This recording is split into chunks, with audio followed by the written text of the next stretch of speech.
jump by Whincup, minimised the wheel spin. His reaction time was perfect, and pretty aggressive by Scott to move Mostert over.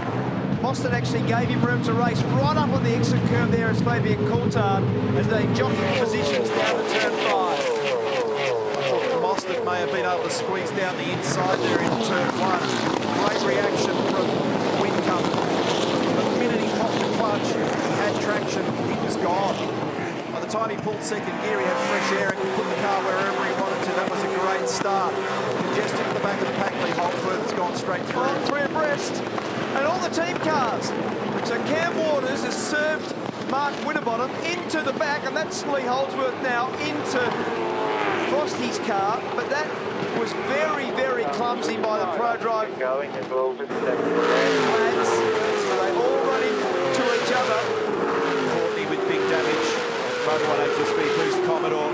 He's been a victim of that incident. That's the stuff that teams do not want to see. All 3 of their cars locking horns at turn 8. We're on board now with Chaz from position number 3. Look at the traction for Whincup. Gone. And Chaz had pace, but he didn't have space. That's a very good way of explaining it.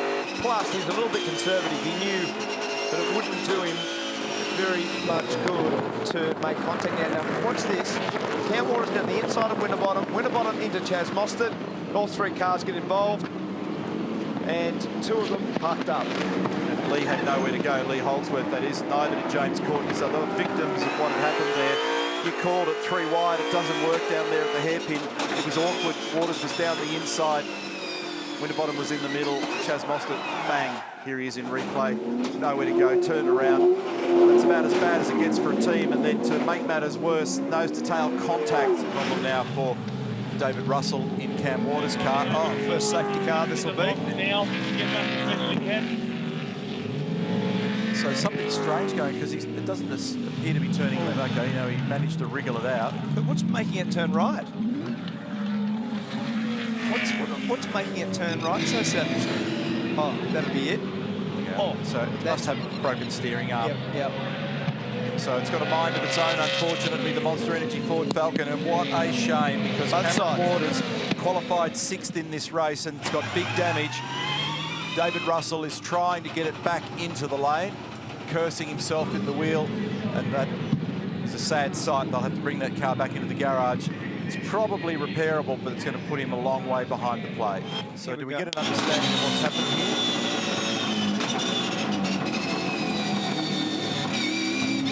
Oh dear, it's contact within the team.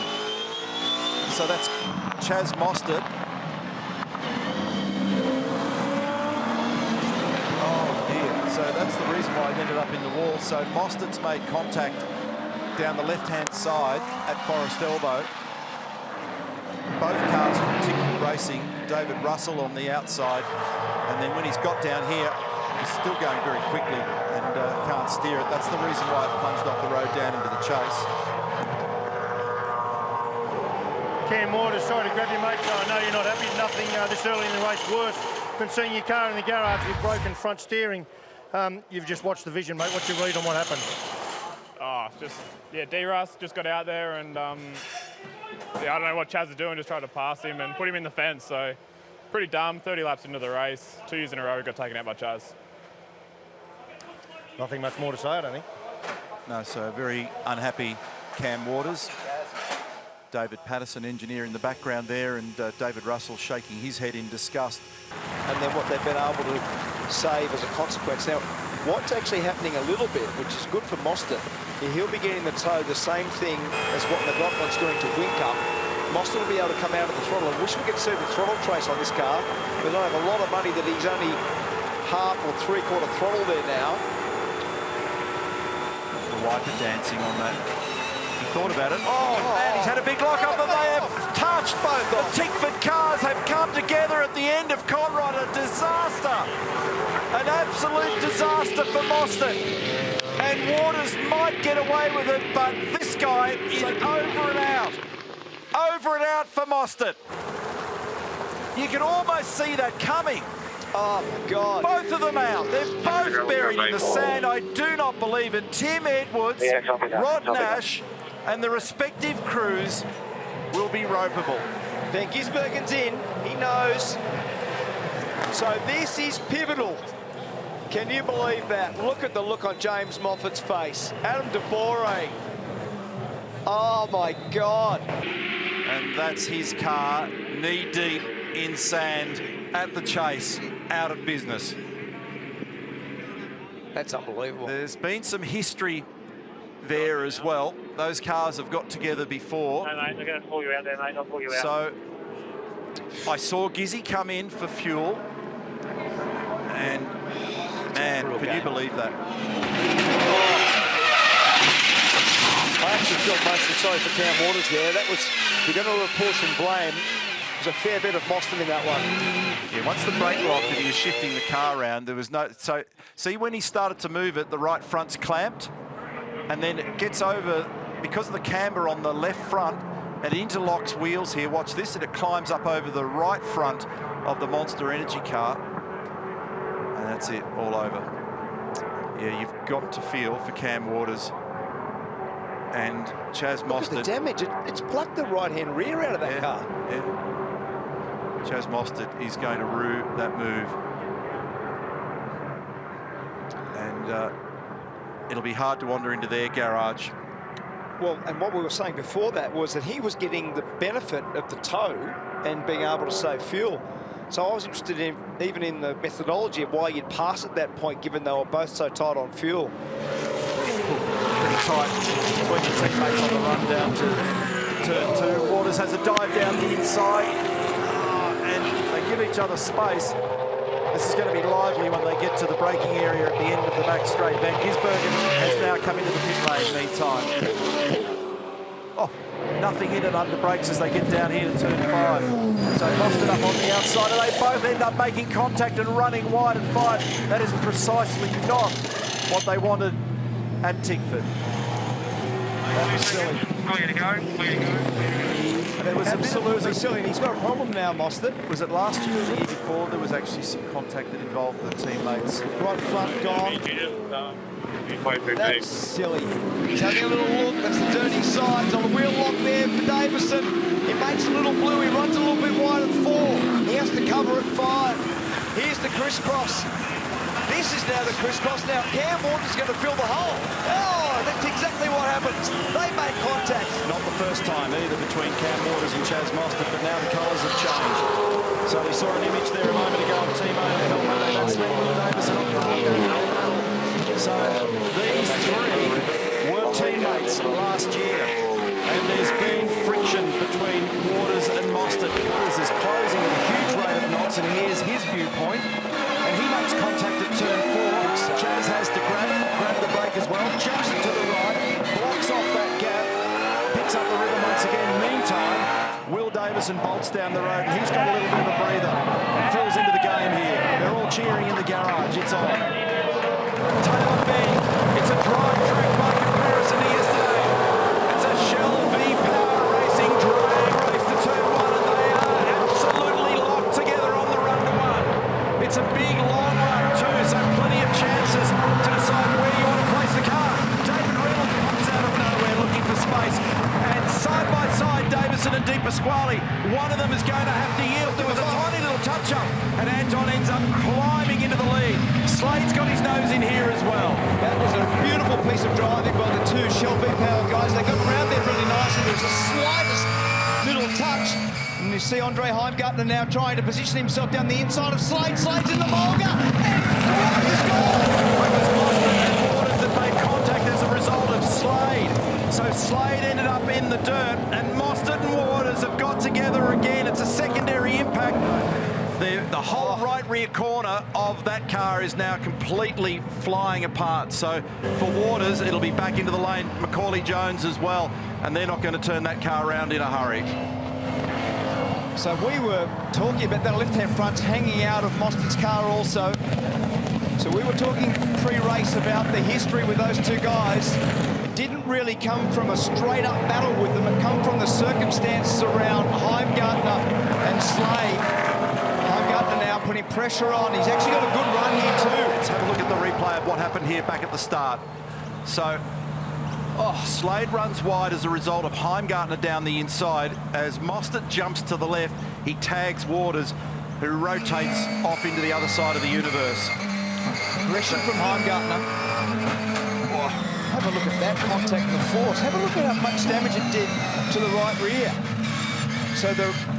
Oh, OK, now I understand what happened to Percat. I couldn't work that out either. So watch this. The aggression from Heimgartner down the inside of Slade. Slade comes back on, bang! And the sort of secondary effect for Mostert and Waters. So this is the effect of the younger tyres, and this has been one of the things that we've been looking forward to understanding what this means and how it trends and how you look after the tyres. He's been hunting him down for the last half dozen laps as we've been scrambling to look at what these numbers are, and that last lap alone was 7/10 to the favour of Cam Waters. So on the current estimate, he's a big chance to grab him shortly. These two are mates, but they've also been combatants over a period of time. They were teammates. They hang out a bit together from time to time, but it's eyes on for both of them at the moment. 0.3, forget about what the numbers say, because the monster car is right under the rear wing now of the Mostert-mobile. They've crashed into each other for a long time. They've been teammates, they've been against each other. Even as teammates, they had contact, and that's a lot now. You have a look at the way that car drove off there. Waters' car so much straighter, gone onto the back straight so much better, didn't it? And he'll have a crack here any tick of the clock. He's going to look down the inside, but Chaz is covering him. In fact, big time covered him. So Cam goes back out to the traditional line, gives him a little rub up just to remind him that he's there, but Mostert's well aware of the fact that the monster car is filling the mirrors. So the Mobil 1 Optus entry, 25, Chaz Mostert under threat in the lead of the race at the moment. The margin is completely evaporated. It was sitting at 4 and 5 seconds, but the 6-lap difference, younger tyres for Waters, is really helping now in this stint of the race. And we're at half-race mode, but we've seen now a very aggressive lights on for the Monster Mustang. Cam Waters, you see those margins, he's basically gaining 5 to 6 tenths of a second per lap. But now when you look at the body language, Chaz has got his hands full. He's become a speedway driver. All of a sudden, the car's so oversteering on the way out of the corner, he's trying to straighten the exits up, but he has to slow himself down too much to be able to do it. So watch the back of the car. Oh, he's hit the fence! Oh, that was a great save. He hit the fence on the left-hand side, Cam Waters, that time, at the apex, and almost went in the fence on the right-hand side. And now he's checking the steering. Has he bent the steering of the Monster Mustang? Our race leader just did a 32.6. Have a go at this. He's having a sniff. Oh, that's a high-risk place to do that, Will. So 33.4 for Waters, 3 flat for Brown. And Will's got the eyes on. He has a look down the inside to try and muscle it. And does he get it done? I think he's up the inside and has closed out on that deal. Now, Mostert want a piece of this too. He'll try and get down the inside on the run towards turn 4 with his old mate.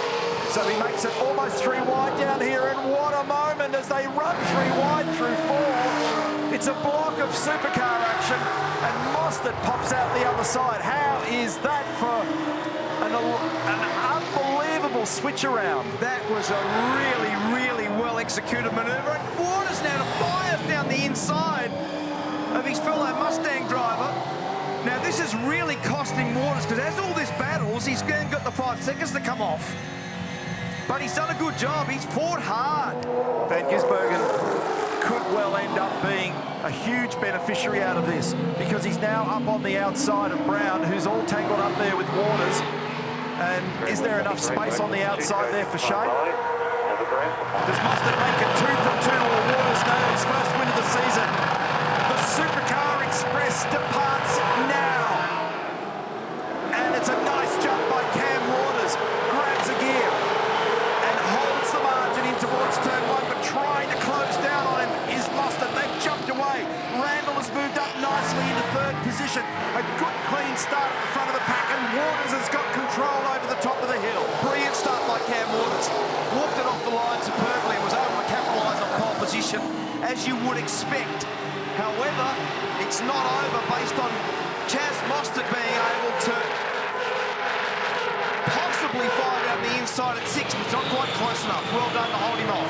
Good clean run through the first corner and the S's sequence at 2-3 and then into 4 for the whole field. And already a nice little skip-away margin for Cam Waters up and over the top of the hill. This is the viewpoint, J-Car driver's eye from Chaz Mostert. He's feeding it second gear and Cam's gone wide down there at the final corner and he's gone right to the other side of the curbing and that allows Mozzie to get down the inside and a chase for the lead. Heingartner's out wide down at the back of the field as well. So a critical moment for Waters on a cold tyre. That's an unforced error by Cam. He'll be dirty with himself. Costly. Yep. He will have given himself a massive uppercut for that. So he hasn't been able to pull it up. We were looking at the onboard at the time. I saw him run wide. It's right out the com box window. So Waters had to swoop all the way around the outside of the turn 7 curbing. And remember I talked about unforced errors in 3 key locations at this racetrack. Wood putting pressure on Di Pasquale. They're 7th and 8th at the moment. And he's got a decent run on him up the inside, Ryan Wood. Di Pasquale closes the margin. Remember what happened in the Dunlop Super 2 race. You hold your breath down there. Di Pasquale just making sure that there's no fresh air available to Wood. Reynolds is up the inside there arguing the case as well. A lively start to this race. Mostert now in control, followed by Waters, Randall, Brown, Kostecki. That's the top 5. A lot of chat on the radios about how dirty the racetrack is. Not just the oil at turn 6, but the dirt at turn 7. I believe that's what caught Cam Waters out. Yeah, so obviously there's been lots of clean-up after what happened prior to this race, and for him, as race leader, he's the first on the spot. Yep. And unfortunately, it's trapped him. Now, he's only lost the 1 position, but that's frustrating. Here's the replay. So, nice jump away, great reaction for Waters, and they've both walked it off the line nicely down into turn 1.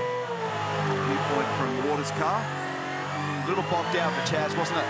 Just a tiny bit. Yeah. And the other guy that got a great start was Thomas Randall. He actually made ground on both of them. He's still got that 3rd position over Will Brown at the moment. And here's what happened. So Waters ran wide, had to go round the back of the curb, but that was enough for Chaz to be able to sneak down the inside, who fed it second gear at that point to punch out the other side. When here's the onboard that we were with at the time, and you can see that Waters turned it in and disconnected. He had to catch the slide. How to get the most out of your Dunlop tyre that's well worn on a greasy track with a 1.5 tons wanting to get away from you and throw you into a concrete wall. And these are the 2 best proponents, or 2 of the best we've ever seen. These guys are the best. When it's like this, when the inclement conditions and the grip level is weird, they always optimise it. Here we go. Down there, he had to move it. Mostert, he knew he was going to be drilled. Change for the lead. But does Mozzie come back down the inside? He argues the case on the run to turn 3. Cam Waters has taken the lead at race number 13 in greasy conditions down the inside at turn 2.